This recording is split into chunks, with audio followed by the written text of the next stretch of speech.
আসসালামু আলাইকুম সুপ্রিয় এসএসসি পরীক্ষার্থীরা, আজ আমি তোমাদের মাঝে changing sentence Dhaka board 2 solve করতে যাচ্ছি। তো যারা এখন আমার চ্যানেলটি সাবস্ক্রাইব করে নাই অবশ্যই চ্যানেলটি সাবস্ক্রাইব করবে, আর যারা সাবস্ক্রাইব করছো তাদেরকে অসংখ্য ধন্যবাদ।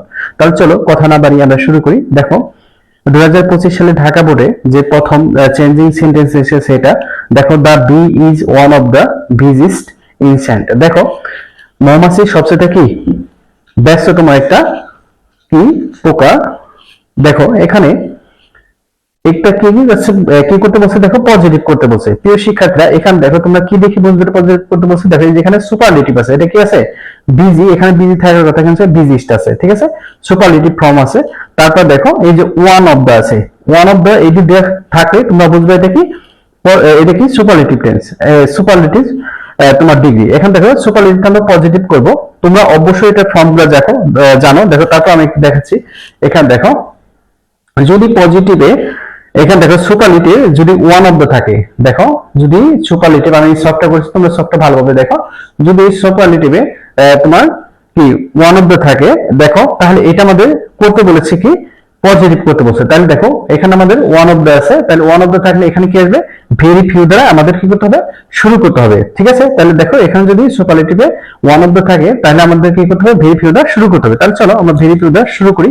তাহলে এখানে দেখো প্রিয় শিক্ষার্থীরা, যেহেতু এটা ভেরি ফিউ আমরা শুরু করবো কারণ কি এটা পজিটিভ চাইছে, তাহলে ভেরি ফিউ, ভেরি ফিউ, দেখো very few.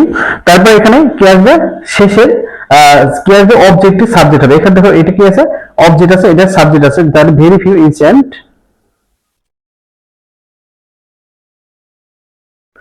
Very few insect. আর এখানে দেখো যেহেতু এটা প্লুরাল আছে তাহলে কি করবে ভার্ব এখানে আর বসবে, সবসময় মনে রাখবা। আর যদি নো আদার থাকে তাহলে সবসময় মনে রাখবা সেটা কি তোমার ইজ বসবে, কারণ সেটা সবসময় কি হয় সিঙ্গুলার হয়। তাহলে এখানে দেখো ভেরি ফিউ ইনসেক্টস আর এজ, তারপর কি আসবে রুলস অনুযায়ী এখানে এজ আসবে। তারপর দেখো এখানে এই যে বিজিস্ট, এখানে বিজিস্ট এটা হলো তোমার বিজিস্ট, এটা হলো কি সুপারলেটিভ ফর্ম, আর এটা পজিটিভ ফর্ম হলে বিজি, বিইউএস ওয়াই, ঠিক আছে। এটা হলো তোমার কি পজিটিভ ফর্ম। তাহলে ভেরি ফিউ ইনসেক্ট আর এস বিজি, বিজি এস, তারপর কি হবে শেষে সাবজেক্ট হবে, ঠিক আছে, কি দা বি, তাহলে শেষ কি হবে দা বি, ঠিক আছে। আশা করি তোমরা এটা বুঝতে পেরেছো প্রিয় শিক্ষার্থীরা, ঠিক আছে। তাহলে দেখো এটা আবার আমি রুলসটা আবার দেখাইতেছি তোমাদের। এই যে ওয়ান অফ দা যদি থাকে তাহলে সেটা মনে করবা অবশ্যই সেটা কি আছে সুপারলেটিভ টেন্স আছে। সুপারলেটিভ থেকে যখন পজিটিভ করবা তখন ওয়ান অফ দা থাকলে ভেরি ফিউ বসবে, ঠিক আছে। তারপরে শেষের যে অবজেক্ট আছে সেটা কি করবে এখানে বসবে। তারপর দেখো এটা যদি সিঙ্গুলার থাকে তাহলে সবসময় ভেরি ফিউ থাকলে সেটা প্লুরাল থাকে, আর এটা ইনসেন্ট এটা প্লুরাল আছে তাই আর বসছে। তারপরে দেখো রুলস অনুযায়ী কি বসবে এস বসবে, তারপরে পজিটিভ ফর্ম, তারপরে এস, তারপরে সাবজেক্টটা অবজেক্ট হয়ে যাবে, ঠিক আছে। আশা করি বুঝতে পেরেছো। পূর্বের ক্লাসে অনেকেই কমেন্ট করেছে স্যার বিস্তারিত আলোচনা করেন নাই, সেই জন্য আমি অ্যাবসলিউটলি সরি, কারণ আমি তখন নতুন ছিলাম অতটা করতে পারিনি, ঠিক আছে। তো আশা করবো তোমাদের সবগুলো আমি ব্যাখ্যা সহকার দিব। তো তোমাদের কোথাও যদি হয় সে সমস্যা সেটা অবশ্যই অবশ্যই তোমরা আমাকে কমেন্টে জানাবা, ঠিক আছে। দেখো ইটস লাইভস টুগেদার, এরা কি করতে পারে একত্রে থাকে, এটা কি করে একত্রে বাস করে। তাহলে দেখো এটা কি করতে বলছে নেগেটিভ করতে বলছে, ঠিক আছে। দেখো এটা এমন ভাবে নেগেটিভ করতে হবে যাতে জানি তোমার অর্থটা চেঞ্জ করে আবার একই জিনিস বোঝায়, ঠিক আছে। তাহলে ইটস লিভস টুগেদার, তাহলে এটাকে আমরা কিভাবে নেগেটিভ করতে পারি। দেখো আমরা প্রথমে কি দেবো সাবজেক্ট যা আছে সেটা দিয়ে শুরু করব, তাহলে ইট, ইট দাও। তারপর দেখো এখানে ইট দেওয়ার পরে আমরা এখানে দেখো এই যে এখানে লিভস এর সাথে এস আছে, এই জন্য আমরা কি করবো ডাজ ব্যবহার করব, ডাজ, ঠিক আছে। তারপর কি করবো আমরা যেহেতু নেগেটিভ করবো তাহলে এখানে নট ব্যবহার করবো, তাহলে ইট ডাজ নট কি দিব এখানে কি live, L I V, live. তারপরে এখানে কি দিব অ্যালন, কি দিব এখানে একত্র আছে তো, আর এখানে দিব আমরা অ্যালন, ঠিক আছে। তার মানে কি it's does not live alone, এরা কি করতে পারে না একা বাস করতে পারে না, তার মানে কি এরা একত্রে বাস করে। তাহলে কি টুগেদার যদি থাকে তাহলে কি এখানে অ্যালন দিব, টুগেদার দ্বারা থাকে একত্রে, তাহলে ইটস লিভ টুগেদার, এটাকে একত্রে বাস করে। তাহলে আমরা এখানে কি করব দেখো লিভস যেটা আছে তাহলে লিভস এর সাথে এস আছে, এইজন্য ইট ডাজ নট এখানে কি দিব লিভ অ্যালন, এরা কি করতে পারে না একা বাস করতে পারে না, তার মানে কি এরা একত্রে বাস করে। ক্লিয়ার? আশা করি তোমরা জিনিসটা বুঝতে পেরেছো। ঠিক আছে, তারপরে প্রিয় শিক্ষার্থীরা এখানে দেখো, bees collected nectares from the flowers and make honey। দেখো এখানে বলছে বি কালেক্টেড নেক্টার, ইয়েরা কি করে, তোমার মৌমাছিরা ফুল থেকে মধু সংগ্রহ করে। কোথা থেকে? ফ্রম দ্য ফ্লাওয়ার, কি সংগ্রহ? নেক্টার, মধু সংগ্রহ করে, ফুলের মধু। ফুল থেকে কি করে? ফুলের মধু তৈরি করে, এন্ড মেক হানি, এর থেকে কি হয়? তোমার মধু উৎপন্ন হয় বা মধু তৈরি হয়। ঠিক আছে, তাহলে দেখো এটা কি করতে বলছে? সিম্পল সেন্টেন্স করতে বলছে। প্রিয় শিক্ষার্থীরা একটা জিনিস মাথায় রাখবা, তাহলে এখানে কি বলছে দেখো, bee collected nectar from the flowers and make কি হানি। দেখো এখানে কম্পাউন্ড সেন্টেন্স আছে, দুইটা সেন্টেন্সে কি করে যোগ করছে, এই এন্ড দ্বারা যোগ করছে, তাহলে এটা কি আমরা সিম্পল সেন্টেন্স করব। দেখো তোমরা সবাই তোমরা জানো যে একটা সিম্পল সেন্টেন্সের স্ট্রাকচার কি, একটা কি থাকবে? সাবজেক্ট থাকবে, একটা ভার্ব থাকবে, ঠিক আছে, আর অবজেক্ট থাকবে। ঠিক আছে, তাহলে দেখো এখানে যেহেতু একাধিক ভার্ব আছে, তাহলে আমরা কি করব? এই ভার্বটা কি করব? রিডিউস করব। ঠিক আছে, একটা ভার্বটা আমরা কি করব? রিডিউস করব। এখানে দেখো কালেক্ট, এই যে কালেক্টর ভার্ব আছে, ঠিক আছে, তাহলে আমরা কালেক্টরে কি করি? যদি রিডিউস করি মানে কমায় দেই। এটা কিভাবে কমানো যায় জানো? ভার্বের সাথে যখন তোমরা আইএনজি যোগ করবা, তাহলে কি ওই ভার্বের আর কি থাকে না? ক্ষমতা থাকে না। ঠিক আছে প্রিয় শিক্ষার্থী, তাহলে দেখো আমি এইটাকে একটা ভার্বটাকে কি করি? কমাই নেই। দেখো কালেক্টিং, এখানে কি কালেক্টের সাথে আইএনজি যোগ করে দাও, কালেক্টিং, তারপরে কি নেক্টার, এই যে দাও NHCTAR, nectar from the flower।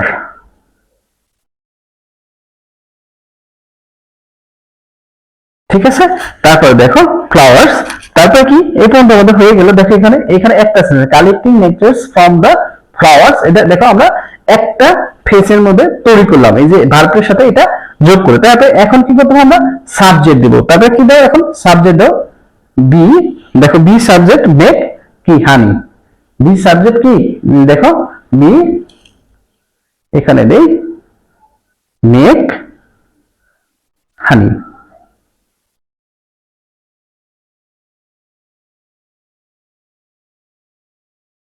আশা করি তোমরা বুঝতে পেরেছো। ঠিক আছে, তাহলে দেখো এটা কম্পাউন্ড ছিল, আমরা কি করছি? এই যে এইখান থেকে এই পর্যন্ত আমরা একটা ফ্রেজ ক্রিয়েট করছি। ঠিক আছে, ফ্রেজ ক্রিয়েট করার পরে তারপর আমরা সাবজেক্ট নিছি, তারপর ভার্ব নিছি, তারপর কি নিছি? অবজেক্ট নিছি। ঠিক আছে, এভাবে তোমরা মেক করবে।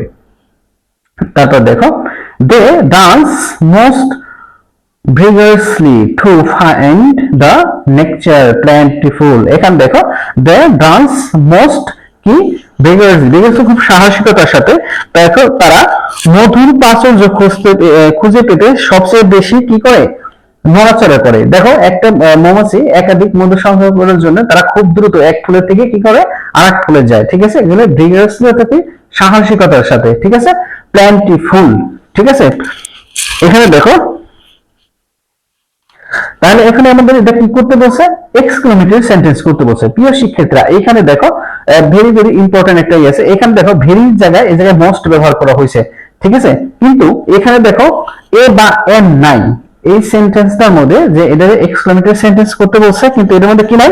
এ বা এন নাই। প্রিয় শিক্ষার্থীরা তোমরা অবশ্যই জানো, যদি এ সেন্টেন্সের মধ্যে এ বা এন থাকে, এ বা এন থাকে, তাহলে কি হয়? হোয়াট দ্বারা সেন্টেন্সটা শুরু হয়। আর যদি এ বা এন না থাকে, তাহলে হাউ দ্বারা কি হয়? শুরু হয়। যদি না থাকে, যদি না থাকে তাহলে কি? এ বা এন যদি না থাকে, তাহলে কি করতে হয়? হাউ দ্বারা সেন্টেন্সটা শুরু হয়। হাউ দ্বারা কি হয়? সেন্টেন্সটা শুরু হয়। মাথায় রাখবা। যদি দেখো এক্সক্লেমেটরি সেন্টেন্স করার সময়, আমি আবার বলতেছি, এক্সক্লেমেটরি সেন্টেন্স তৈরি করার সময় যদি সেন্টেন্সে এ বা এন থাকে, তাহলে হোয়াট দ্বারা সেন্টেন্স শুরু করতে হয়। আর যদি না থাকে, তাহলে হাউ দ্বারা সেন্টেন্স শুরু করতে হয়। ওকে, তাহলে দেখো এখানে আমাদের কি বলছে? দা দে ড্যান্স, তারা কি নাচে মোস্ট ভেগার, এখান থেকে ভেরিটা এখানে মোস্ট ব্যবহৃত হয়েছে, তাই এখানে আমরা কি করব? হাউ দ্বারা শুরু করব। ঠিক আছে, হাউ দ্বারা যখন শুরু করব, দেখো তখন এখানে কি আসবে না? আর মোস্ট আসবে না। তাহলে এখানে তারপর এটা দাও বেগারসলি, বেগারসলি। দেখো এখানে বেগারসলি, তারপরে আমরা কি পুরোটা দিয়ে দিই। দেখো দে ডান্স, এখানে দেখো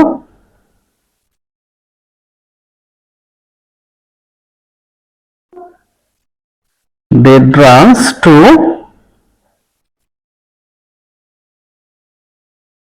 find the nature এখানে দিয়ে plentiful।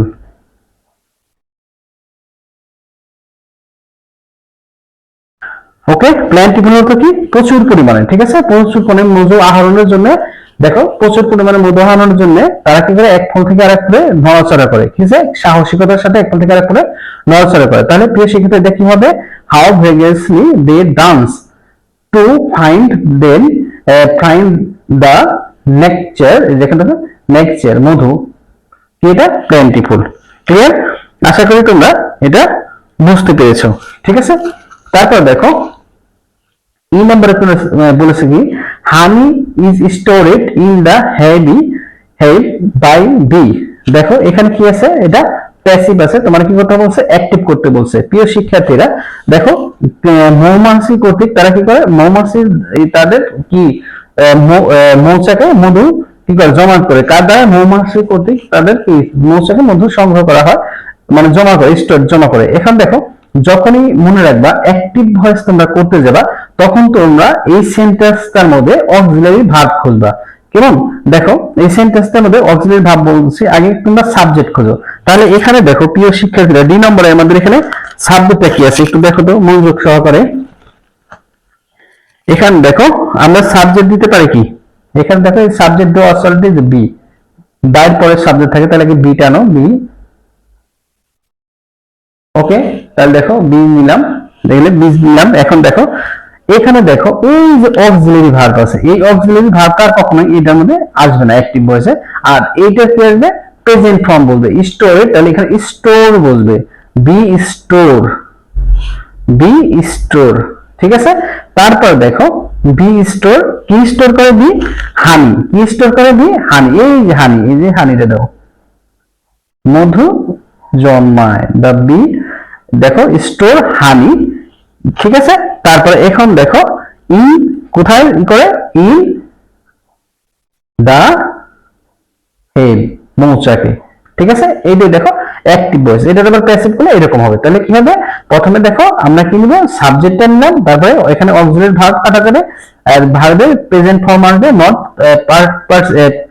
পাস্ট পার্টিসিপেট ফর্ম, তারপরে কি আসবে? এখানে সাবজেক্ট আসবে, তারপরে বাকি অংশটুকু এখানে আমরা বসাই দেবো। ক্লিয়ার? আশা করি তোমরা এটা বুঝতে পেরেছো প্রিয় শিক্ষার্থীরা। তারপরে দেখো এখানে বলছে they work hard in spring. দেখো এটা কমপ্লেক্স সেন্টেন্স করতে বলছে, তারা বসন্তে সবচেয়ে কঠোর পরিশ্রম করে। এখন দেখো প্রিয় শিক্ষার্থীরা, তোমরা অবশ্যই জানো কমপ্লেক্স সেন্টেন্সে দুইটা সাবজেক্ট থাকবে, দুইটা ভার্ব থাকবে, ঠিক আছে। তাহলে দেখো এইটা যখন স্প্রিং এটা এই সেন্টেন্সটা থাকে, তখন সবসময় মনে রাখবা এখানে একটা রুলস অ্যাপ্লাই হয়, ইন দ্য ইভিনিং। দেখো ইন দ্য ইভিনিং, আমি ইন দ্য ইভিনিং, তারপরে ইন দ্য আফটারনুন, তারপরে ইন দ্য আফটারনুন এটা লিখলাম না, তারপরে ইন স্প্রিং, দেখো ইন স্প্রিং এটা দিয়ে দিই, ইন স্প্রিং, তারপরে এট নাইট, ঠিক আছে। এই যে এইগুলো যদি থাকে তাহলে সবসময় মনে রাখবা এটা তোমার এই এই যে ফ্রেজ টুকের আগে এটা একটা ফ্রেজ, ঠিক আছে। ইন স্প্রিং এর ফ্রেজ, এই ফ্রেজের আগে সবসময় হোয়েন, এটা কি হবে? এই ফ্রেজের আগে হোয়েন, দেখো এই ফ্রেজের আগে সবসময় মাথা রাখবা হোয়েন ইট বলবে, ঠিক আছে। কি বলবে? হোয়েন ইট বলবে। তারপরে তোমার এখানে টেন্স অনুসারে ইজ বা ওয়াজ মানে অক্সিলারি ভার্ব বলবে। টেন্স অনুসারে এখানে কি বলবে? প্রিয় শিক্ষার্থীরা, তোমার ইজ বা ওয়াজ বলবে, তাহলে বাকি অংশ আমরা ফ্রেজটুকু আমরা বসাই দিব, ঠিক আছে। তাহলে এখানে একটু দেখো যে আমাদের কি করতে হবে? দুইটা কি করতে হবে? ভার্ব এবং দুটো সাবজেক্ট একত্রে করতে হবে। তাহলে এখানে আমরা কি লিখতে পারি একটু খেয়াল করো তো। দে ওয়ার্ক, তাহলে দাও দে ওয়ার্ক, এই যে ওয়ার্ক ভার্ব, দেখো দে ওয়ার্ক কি হার্ড, দে ওয়ার্ক হার্ড, তাহলে দেখো দে ওয়ার্ক হার্ড, এরপরে আমরা কি দিব? হোয়েন, ঠিক আছে, এই যে হোয়েন। তারপরে আমরা কি বলছি? এই দেখো এই যে রুলসটা, হোয়েনের পর ইট বলবে, হোয়েনের পর ইট দাও। তারপর দেখো দে ওয়ার্ক, যেহেতু এটা প্রেজেন্ট টেন্স আছে তাহলে এটা ইজ বলবে, the work hard, it is কি হবে বলো তো? ইট ইজ স্প্রিং, ওই ঋতুটার নাম দিয়ে দেবো এখানে। আশা করি তোমরা বুঝতে পারছো। এটা এখানে এই যে এখানটা এই পর্যন্ত লাইনটা আবার এদিকে চলে আসছে, এখানে আমাদের কাজ তোমাদের বুঝাইতে যে এটা করতে হচ্ছে, কিছু করার নাই, ঠিক আছে, একটু বুঝে নিও। তাহলে দেখো এটা শেষ এখানেই। তারপর দেখো নো ইনসেন্ট, এই দেখো নো, এখানে নো অর্ডার হবে, এখানে তোমাদের একটু ই করার জন্য তোমাদের একটু পেপে ফালানোর জন্য এটা করেছে, তোমরা ভুল করো। নো ইনসেন্ট দেখো is as industrious as the bee, দেখো মৌমাছির মতো কোনো প্রাণী কি নাই, পরিশ্রমী নয়, এটা কি বলতে বলছে, কম্পারেটিভ করতে বলছে। তাহলে দেখো আমরা জানি নো অর্ডার থাকলে কি আসবে, দেন মোস্ট আদার আসবে। এখানে দেখো যদি ভালো করে খেয়াল করো, যদি এই যে নো অর্ডার থাকে, দেখো এটা কম্পারেটিভ করতে হচ্ছে, দেন এনি আদার আসবে, কি আসবে, নো অর্ডার থাকলে দেন এনি আদার আসবে, মাথায় রেখো, নো অর্ডার থাকলে দেন এনি আদার আসবে। তাহলে দেখো প্রিয় শিক্ষার্থীরা রুলস দেখাই দিলাম, তাহলে এখানে নো অর্ডার বা নো অর্ডার উল্লেখ নেই, তাই আমরা এখানে কি লিখবো, আমরা দেখো তাহলে এটা যখন আমরা কি করবো, কম্পারেটিভ করবো। আমরা জানি কম্পারেটিভ করার সময় নো অর্ডার থাকলে শেষে অবজেক্টটা সাবজেক্ট হয়, তাহলে ডি বি এখানে কি হবে, সাবজেক্ট হবে, তাহলে ডি বি, দেখো ডি বি এখানে আমরা সাবজেক্ট দিব। তারপর দেখো এখানে আমাদের ই অনুযায়ী ভার্ব বলবে। প্রিয় শিক্ষার্থীরা এখানে দেখো নো অর্ডার থাকলে সবসময় অক্সিলারি ভার্ব ই আসে, ইজ হয়, ঠিক আছে। তারপর দেখো দা বি ইজ, তারপর এখানে আমরা যেটা করব, দেখো দা বি ইজ, দেখো এদের কম্পারেটিভ ফর্ম বসবে। দেখো এখানে কি ইন্ডাস্ট্রিজ আছে, এদের কম্পারেটিভ হলো মোর আসবে, মোর ইন্ডাস্ট্রিজ, যেহেতু এটা সরাসরি হয় না তাই এটারে ইন্ডাস্ট্রিয়াস। দেখো এমন সেন্টেন্স গুলো যেমন ই আর যোগ করে কি হয়, কম্পারেটিভ করা যায়, কিন্তু যেমন বিউটিফুল, ইন্ডাস্ট্রিয়াস এগুলা মোর আসে, এগুলোর সাথে মোর যোগ করতে হয়। তাহলে আমরা বলতে পারি দা বি ইজ মোর ইন্ডাস্ট্রিয়াস, তারপরে কি আসবে, দেন, এখানে আমরা কি বললাম, than any other, than any other, than any other, তারপরে কি, দেন এনি আদার কি আছে, এই যে ফার্স্টে যে এটা আছে ইনসেন্ট, এটা বলবে দেন এনি আদার, এই যে এটা আমি এখানে দিলাম ইনসেন্ট, ঠিক আছে। তাহলে মৌমাছি যে কোনো প্রকার সে সবচেয়ে কি বেশি পরিশ্রমী, কেমন প্রিয় শিক্ষার্থীরা। দেখো তারপরে how greatly they inspire us to work hard, দেখো এটা আমাদের সবচেয়ে বেশি অনুপ্রাণিত করে, দেখো এটি সবচেয়ে বেশি পরিশ্রম করার জন্য আমাদের কি করে, অনুপ্রাণিত করে। এই যে দেখো অ্যাসার্টিভ করতে হবে। প্রিয় শিক্ষার্থীরা এটা কিন্তু এক্সক্লামেটরি সেন্টেন্স আছে, কিস আছে এটা, এক্সক্লামেটরি সেন্টেন্স আছে। দেখো আমি তোমাদের প্রথমেই বলেছিলাম যে হাউ যদি থাকে তাহলে বা এ বা এন আসবে না, ঠিক আছে। তাহলে দেখো এখানে আমরা শুরু করবো কি দিয়ে, এখানে একটু খেয়াল করো, এখানে আমাদের সাবজেক্ট কোনটা, আমাদের আগে দেখো সাবজেক্টটা আগে খুঁজে বের করতে হবে। তাহলে এই যে এটা শুরু করো, দে, এটা সাবজেক্ট আগে আসবে, দেখো দে ইন্সপায়ার,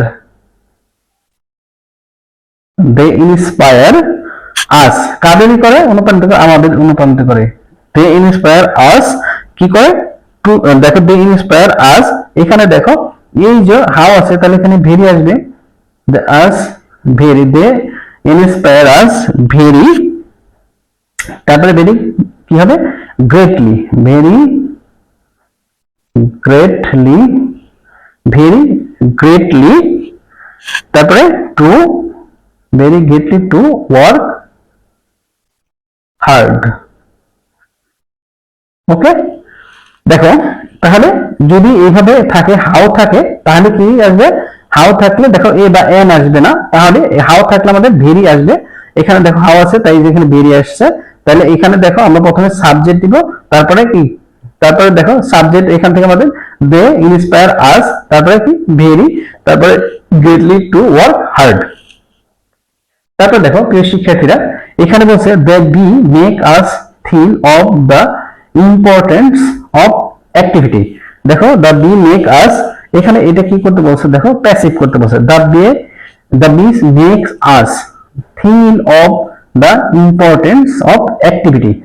তাহলে দেখো এখানে আমরা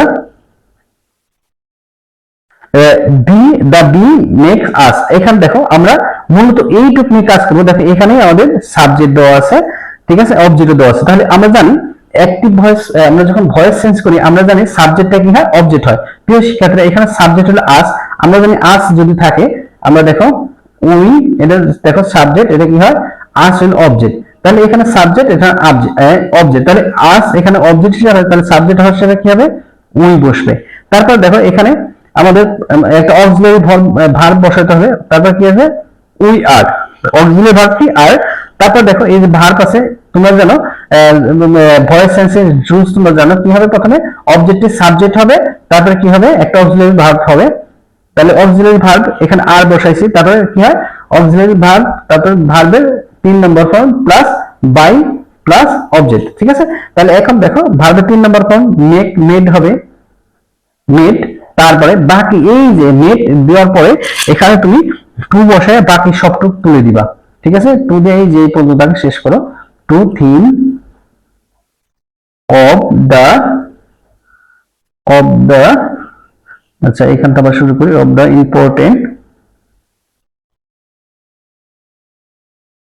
ইম্পর্টেন্ট অফ অ্যাক্টিভিটি বাই দাবি। আশা করি তুমি এটা বুঝতে পেরেছো, কেমন। তারপর দেখো we should be industrious like the bee, আমাদের উচিত কি, কিসের মতো, মৌমাছির মতো পরিশ্রমী হওয়া। তাহলে এখানে দেখো প্রিয় শিক্ষার্থীরা, এখানে আমাদের এটা কি বলছে, ইম্পারেটিভ সেন্টেন্স বলতে বলছে। তোমরা জানো ইম্পারেটিভ সেন্টেন্স যদি সাবজেক্ট থাকে তাহলে লেট দ্বারা শুরু হয়। তাহলে দেখো এখানে আমাদের উই আছে, তাহলে এখানে আমরা লেট দ্বারা শুরু করব, লেই। তারপর দেখো এখানে উই আছে, তাহলে আমরা উই এর অবজেক্ট বসাবো, এখানে কি বসাবো আমরা, দেখো এখানে উই এর আমরা অবজেক্ট বসাবো লেট, তাহলে এখানে কি বসাবো, লেট আস অবজেক্ট আমরা বসাইলাম। দেখো তারপরে কি বসাবো আমরা, এখানে দেখো be industries, let us be industries, verb থেকে শুরু করো, INDUSTRIOUS ইন্ডাস্ট্রিজ লাইক, দেখো কার মতো, লাইক বি। ওকে, দেখো এই পর্যন্ত ছিল আমাদের। দেখো তোমাদের যদি এর মধ্যে কোথাও বিন্দু মাত্রার সমস্যা হয়, তাহলে সেটা অবশ্যই কি করবা, কমেন্ট করে জানাবা যে তোমরা এইখানে করতে পারতেছো না। তাহলে আমি তোমাদের অবশ্যই এটা কি করব, আরো বিস্তারিত করবো। দেখো তোমরা একটু মনোযোগ সহকারে দেখো যে কোথায় তোমাদের সমস্যা হয়, বা কমেন্ট করবা কোথায় বুঝতে পারছো না, ঠিক আছে। নেক্সট সিরিজ আমি এটা সবগুলো শেষ করে দেবো। তোমরা আর অবশ্যই আমার এই চ্যানেলটা লাইক, কমেন্ট এবং শেয়ার করবা, ঠিক আছে, এবং তোমার অন্য বন্ধুদের জানাবা। তো আজকের মতো এখানে বিদায় নিচ্ছি, আল্লাহ হাফেজ, ভালো থেকো সবাই।